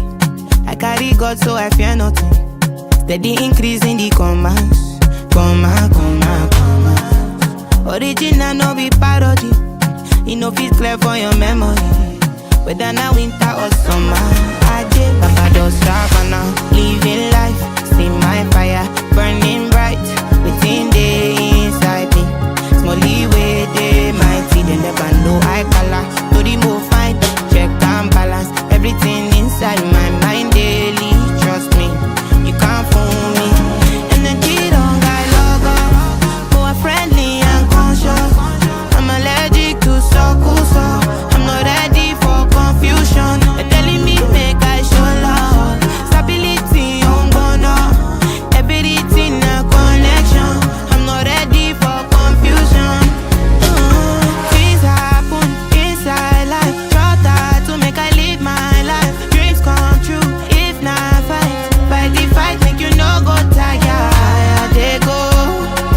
Fire they go. You need to put your body and soul. Leave your worries alone. I don't stop now. Living life, see my fire burning bright within the inside me. Smally way they mighty, they never know I color. To remove fine, check and balance everything inside my mind daily. Trust me, you can't fool me. Energy don't got logo, more friendly and conscious. I'm allergic to so I'm not ready for confusion. They're telling me make I show love. Stability on gonna everything a connection. I'm not ready for confusion. Now which kind life will you never see? I carry God so I fear nothing. Steady increase in the commas. Hi, we're back, guys, and that was Commas by Ira Star. Very nice song. She's really cool. I was talking about, we were talking earlier on about Lillian Senobar in Ireland, and we had questions about, if you think representation matters and why it's important that she's the first black mayor, and there's a root way to that in other countries as well, and how we're happy we live in a country like the UK where there's a root way to that. Even if you weren't born here, you could live here, you could hold office here. And we just wanted to say, if you had anything to say about that, you could call the studio. I was going to talk quickly before we go into our history segment about Haiti and Kenya. Haitian and Kenyan police have launched a joint operation to regain control in Haiti. As we know, there's a lot of violence going on in Haiti right now, and the Kenyan government sent a troop of soldiers and police to help the Haitian government police in that state. It was quite controversial when it started, and rumors of how the Kenyan soldiers were going to be treated when they go out there, if they're going to be paid on time and all of that. But Kenya did send a contingent to help their African brothers across the ocean. Haitians are our African brothers. So Haitian forces working with the police sent from Kenya have launched a joint operation to oust criminal gangs from one of the roughest neighborhoods of Haiti's capital, the Prime Minister said last week. Cornel spoke at a hospital in Port-au-Prince where 3 Haitian policemen were recuperating after being injured in a shootout on Tuesday during the joint operation in the impoverished and gang-controlled neighborhood of Bel Air. I'm tired of seeing police officers being shot, he said. I'm tired of going to police officers' funerals. We must solve this insecurity problem. Cornel did not provide further details of the operation and did not take questions during his brief news conference, but he called on Haitians to cooperate with police and share information to reduce crime. More than 3,200 killings have been reported in Haiti from January to May, and gangs that control 80% of Port-au-Prince have left more than 500,000 people homeless in recent years as they fight to control more territory. This is crazy what has happened, the breakdown in security over the last 6 months. It's just been, there's always been a bit funny in the last few years, but just in the last 6 months, the change in the security landscape in Haiti is just unreal. Have you been following what's going on in Haiti? Yes, I have. It's just, wow. It's and there was a prison break, wasn't there? There's a prison break, and all the gangsters were they're just out there. Yeah, so just out there. So far, the gangs have taken over parts of Haiti as well. The president he had to run away. There was no security for the president of the country, the actual president of the country. Mm-hmm. And then now Kenya sent some police, and then what's going on? People have even gone back to voodoo to protect them and everything. I think we did a story on that a few weeks ago, didn't we? Yeah. Voodoo is on the uprise because people are thinking that can protect them and protect their families, and they're mixing that with religion as well. Meanwhile, on the other side of the island, the Dominican Republic is like, everything is okay. Yeah, they're chilling and trying beaches and pina coladas and partying, and then their island mates. Yeah, and they're also trying to secure their borders. They're like, please don't come here, don't bring this nonsense here. But there's a very deep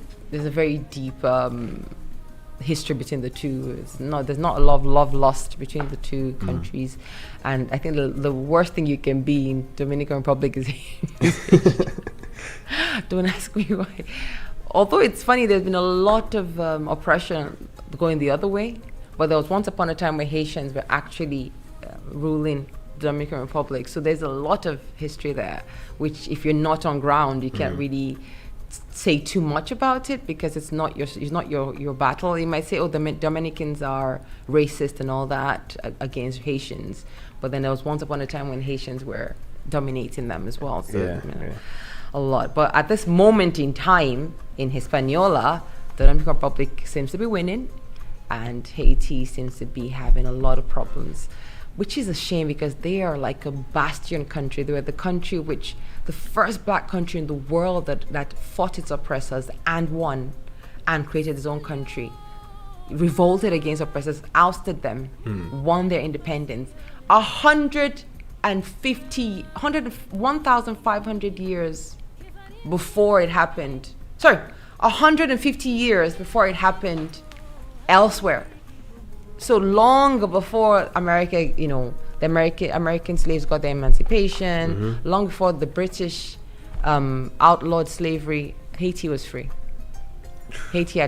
Was free, but then they paid for it because the French said, okay, fine, we'll leave, but then you have to pay us for everything, all the investment. You owe us this millions and millions and millions back in the day, and that's what impoverished them for centuries. But they did stand up against oppressors and won their independence before any other black nation in the world, 100 years before. So they should be the shining example. Right now, Haiti should be the shining example of what a black country in diaspora can be. Yeah. Because they have the history to back it up, but corruption, French interference, earthquakes, all of that has led to what we're seeing right now. Hopefully things get better. I really pray the best for them. Okay, so we talked about that, and now you know what time it is. Oh, he's getting ready. I like it. Proactive. All right, guys, it's that time of the show.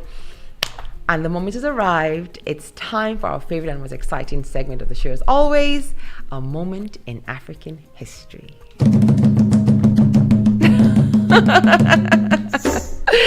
All right. Oh, today you have me here. There's no video today. It's just me, little me telling the story that we're going to tell. And so just listen, grab a cup of tea, lean back, relax, and let me take you... Varun is relaxing. No cup of tea though. Just relax. If you're in the office, just tune me up a little bit and let me tell you a story. Let me take you down memory lane, okay? Today we're unlocking a very interesting corner of African history and telling the tale of Nigeria's first billionaire. He was reportedly worth $4 billion at the time of his death. Let me say that again. $4 billion at the time of his death in 1966. Okay, 1966, he was worth $4 billion. Okay, and it's a very famous name indeed. I'm sure you recognize it once I say it. So this is the story of Louis Odumegu Ojukwu. Does that sound familiar to you, Baron? Yes. Oh yeah. Yes. All right, let's meet Louis Odumegu Ojukwu. Reportedly the first Nigerian billionaire and the founding president of the Nigerian Stock Exchange. He established his wealth during the colonial era. So, pause. This money he made was made before Nigeria had independence, okay? He was a billionaire long before Nigeria had independence. So he was, out there whining and dining with the best of our colonial I don't like using the word colonial masters, our colonial visitors. He was born in 1920, and at the age of 20 he came to Lagos from Inewi after his education at Hope Bottle Training Institute in Calabar. And within 10 years of his arrival in Lagos, he became one of the richest men in the country. He was born Louis Philip Odumegu Ojukwu in Inewi in 1909. He was an entrepreneur and the only boy and second of 4 children. He went to government primary school in Asaba and attended Hope Waddle, where he completed his education in 1928. Ojukwu made his money by importing dried fish for resale and diversifying into textiles, cement, and transportation.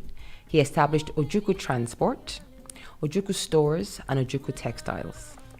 Prior to entering the world of business, he worked in Nigeria's agricultural department and later joined John Holt as a tire sales clerk before diversifying into textile and transport sectors.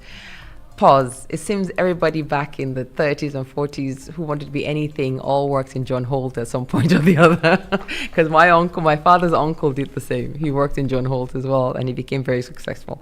Well, while working with John Holt in Lagos, Ojukwu noticed that many Igbo traders who came to Lagos to buy tires also bought textiles as well. So with his meager savings, he traveled to Onitsha, where he opened his first business venture, Ojukwu Stores, selling textiles. Following the success of his textile business, he ventured into the truck industry. The trucks were used to move his goods, and Ojukwu Transport Company was born. In no time at all, his fleet of trucks numbered 200. What's more, he was president of the African Continental Bank and served on the boards of companies such as Shell Oil Nigeria, Guinness Nigeria, Nigerian National Shipping Lines, Nigerian Cement Factory, Nigeria Coal Corporation, Costain West Africa, John Holt, and the Nigerian Marketing Board, among others. Later in his life, Queen Elizabeth II knighted him, earning him the title Sir. The honor came after he helped the British during the Second World War with his fleet of trucks. He also had the privilege of chauffeuring the Queen when she visited Nigeria at the request of the colonial administration. At the time, he was the only person in Nigeria who owned a Rolls Royce. Ojukwu son, Chukwuemeka, led the Igbos into the Nigerian Civil War as the head of the secessionist state of Biafra in 1967. Chukwuemeka, who earned a master's degree in history from Oxford University, also became a billionaire. Side note. Indeed, their town, Nnewi, has one of the highest numbers of Nigerian billionaires today, including Cletus Ibeto, an apprentice and eventually a spare parts dealer who was the 18th Igwe of Nnewi and the first Igbo person to own and drive a car in Nigeria. It has also become a hub for automobile spare part dealers, manufacturing of household goods, as well as the home of the biggest road transportation companies in the country. Known as the Japan of Africa, many products and their parts, including motor vehicles, tires, tiles, batteries, motorcycles, and many others, are being manufactured or assembled in Nnewi, including Innocent, Nigeria's first indigenous car assembly plant. Okay. So I guess it's a flex to say you come from Nnewi. So do you think stories like this are just incredible? Because when you think of pre-1960, we don't really think what was going on. Yes, you think of the colonial masters and people want, subservient under them and this and that. But we don't really realize that there were many, many, many Nigerian people who were living their best lives. People think of colonial times as this era where the British were ruling and we were all people were living. The British where they were in governmental positions and all of that, and we had people who were posted out to oversee things. Well, people were living their lives. My two great grandfathers, my father's grandfathers, both of them were millionaires. Both of them in Abunima. They both had businesses and they both had, property and land and everything you needed to run a bit to live a good life, and wives, plenty of wives. Wives, and they had industry. And this was all under colonial era. Yes, when the British would come and they would send a young boy to be, the DO, and it was very embarrassing having to deal with as proud men, proud Calabrian men who were men of means, having to answer to this almost teenager white boy sent from England to be the DO. It was right. Why am I dealing with this child? But then he was British, and he was, he would be, the one to answer to at the time. But that didn't take away from the fact that they were living their lives. And it's so incredible to have these ideas that even under colonial times, people were living well. If you wanted to do business, industry, you could do it. Yes, you had to answer to the final say, but you could do. And then when the Queen came over, he was one who chauffeured her around because he had a Rolls Royce. It was just a flex. It was just a flex. He was the only one at the time in Nigeria who had a Rolls Royce. Yeah, so it was a flex. Yeah, he got to drive the Queen around. I heard that when Ojukwu was courting Bianca, he told her, "Hey, Bianca, I hear your father's a millionaire. Well, my father was a billionaire." Cheeky. So what? Very cheeky. And then the small issue of leading a country to war and killing over, 10 million people, and there's just that little hiccup in history there. Yeah. And I think this is the first time I'm hearing of his dad. Of his dad. Yeah. Oh, yeah. His dad was like that guy. His dad was that guy. Before Ojukwu was the guy, his dad was the guy. And we're talking the 1930s here. We're not talking 1970s and 1960s. The 1930s and 40s were his heyday. And then during the Second World War, he had all those trucks. Imagine owning 200 trucks in the 30s. Think about it, Baron. Just think about it. Imagine having a business that owned over 200 trucks in the 1930s Nigeria. trucks were not even that common. You know, Vehicles generally were not that common. yeah, and then owning 200 of them. So just imagine how rich he was. That's how rich he was. Yeah. That's how successful his business was. And it all started from dried fish. It just started from dried fish. Like, for importing it into the country, Nigerians cook with dry fish. That's Yeah. what we do. Yeah. We cook with dry fish. We make some of it here, and some of it we bring from abroad. So importing it, bringing it in, selling to market women, they sell to people. You make your money. You go into textiles. He noticed he was a clerk selling spare tires, and noticed that people were coming to Lagos to buy their tires, and then going to the market and stocking up on textiles to take it back home. He was like, I can do that. You don't have to come. I'll bring it to you. He goes and he establishes his business in Onitsha center. Yeah, Nigerians, Igbos always Thinking about where's the need, Yeah. and Yeah. then he didn't just become a little bit successful, which he could have done, a little success here. He became mega successful, and he kept going and going and going, until he was helping the British during Second World War, lending his trucks during the war. Like, it's an incredible story. And I think, oh my God, the fact that we think of, when we hear the Ojukwu name, rather than think of him, we think of the Biafran War. Yeah. That's how history works. You could do all that, and then somebody just, does does something else, and your name is attached to that. So Ojukwu, rather than think of Ojukwu as, wow, what an incredible man who lived this incredible life and was so successful, even during colonial times, and sent his son to Oxford University, where he got a master's. Like, he sent his son. Have you heard Ojukwu talk? The son. Yeah, I have. He sounds incredible. His accent is beautiful. Like, it's Igbo and British at the same time. Yeah, if that's a thing. Yeah, It's there's just, a mix.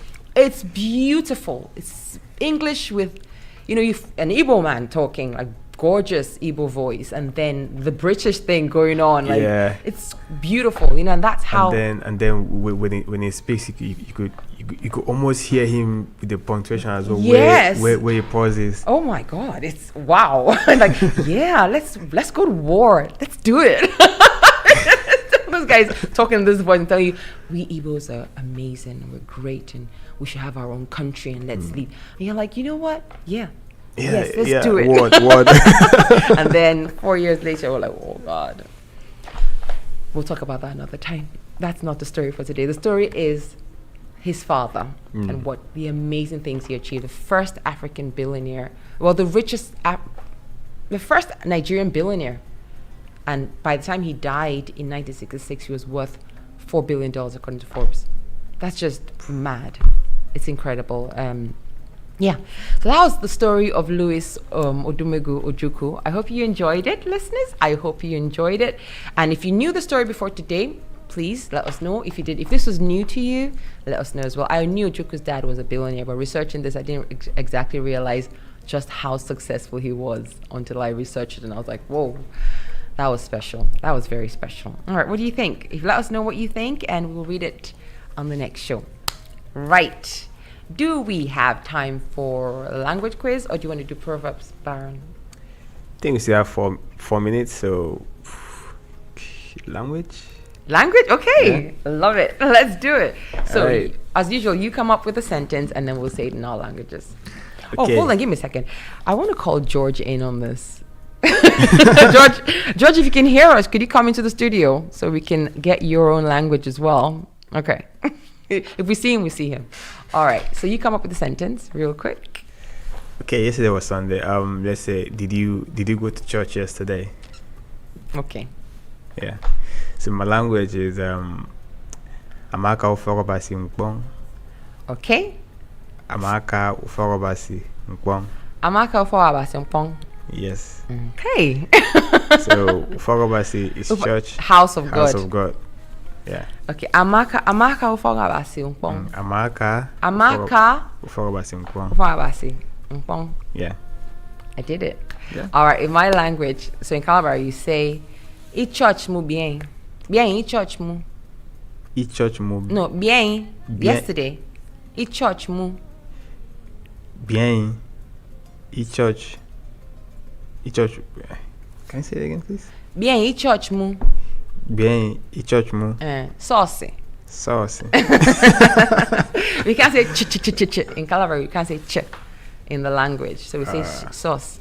Sauce. Or we can say Tam no worry, that's church, but nobody says that. Tam no is God, worry is house. Tam no worry, so nobody says that. So bien church, it's church mo. It's quite difficult. It's easy. Bien is yesterday. Mm-hmm. So bien church mo. Bien church mo. Yeah, that's it. Yeah, That's it. right. Yeah. So in Yoruba, you say Sholosi church lano.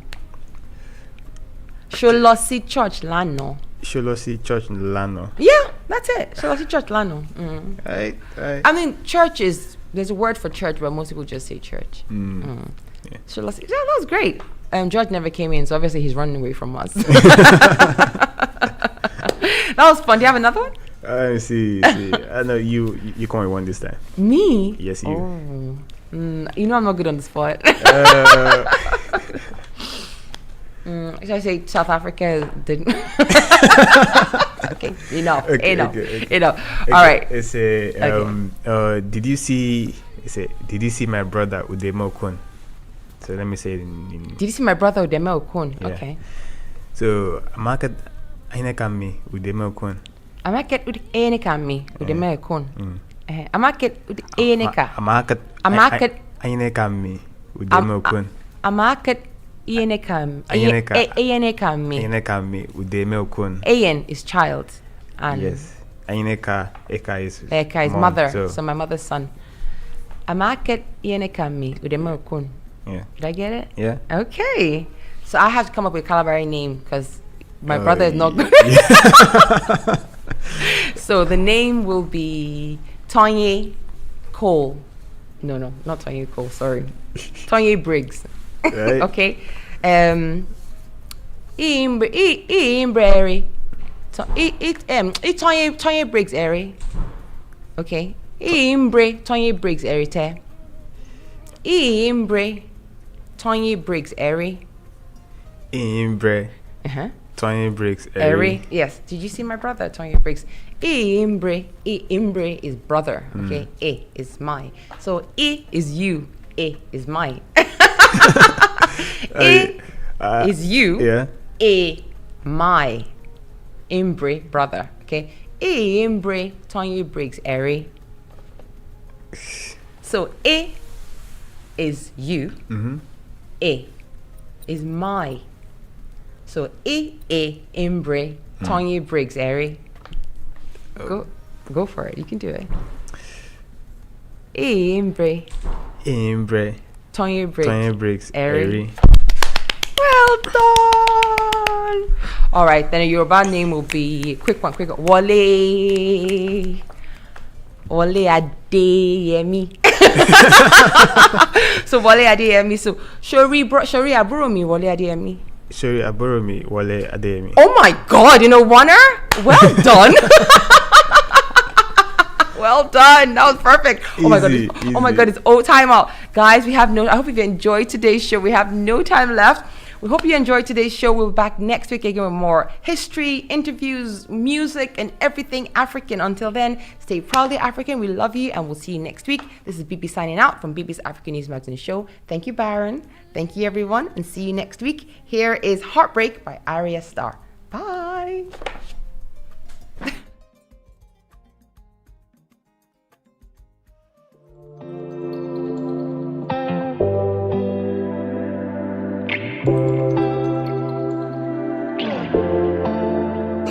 Why you know they get my time? Is there someone else? You they do me corny, yo. Every day new story, yo. You are listening to Jambo Radio across Scotland. This is Jambo Radio News.